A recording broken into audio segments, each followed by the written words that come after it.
ربعة الخوش ما تشابوش كنطالبو بلا ديال ها ربيكي صاحبي صافي زمطشينا صافي تخبارك ربيك اوي تمك صحايب وكافي. زمتو ديال بصح زمتو الدراري اسمع لي الكتابه الدراري جدكم شي حاجه الاخر الياس المالكي دبر فيها ديال بصح الدراري مع الدري القنيطري هذا الدري هذا ديافين الدراري لا حلو واحد الطراك خلينا من ديك المناقشه د العيالات ويخرجوا في السطوريات ويتسابوا مع بعضياتهم.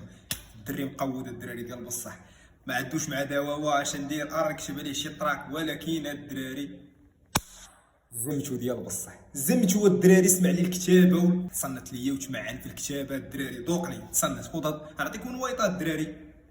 دابا غنشدك نجرك نجيبك عندي التيراني كبرتي بلا فلوس الحرام متعشش لا ما سالش الماني لقيتي فمي ماضي لقيتيني مسمار نتايا ولد القحبه بغا حواد وسمسار. المهم الدراري كي جاكم الدري ديابي الدري قنيطري الدراري راه ماشي هذا هو التراك ديالو الاول الدراري دخلوا للقناه ديالو غديروا ديافين غيطلعوا لكم شي دياس كاندو الدراري خاطرين ديال بصح شي حاجه الهربه ايديسيو الدراري عجبني في الكلاشات ديال بصح ضروري ما غادي نرياكتيو عليها الدراري معليش هادشي هذا حاليا هو اللي داير والياس مالكي هو اللي جاب هذا الدري وعاير له سبلو في والديه وسبلو في والديه وما خلاش فيها الدراري ديال بصح. الدري هذا ديافين نعاود لكم عليه الدراري خفا نزربل الدري هذا مغربي ولد مدينه قنيطره. المهم مؤخرا الدراري حرك دابا حاليا راه في فرنسا وبالضبط في باري. مؤخرا راجعوا واحد الفيديوهات ديالو عاود فيها ليستوار ديالو كيفاش تحرك كيفاش توصل لباري. الياس مالكي كما تعرفوا كيدير رياكشن طلع له الفيديو ديالو بدا تيرياكتي عليه شويه بدا تيسبوا مع الدري راه ديجا معروف كيف قلت لكم راه ماشي التراك الاولي او الثاني يعني عنده في قناه يوتيوب امام الدري راه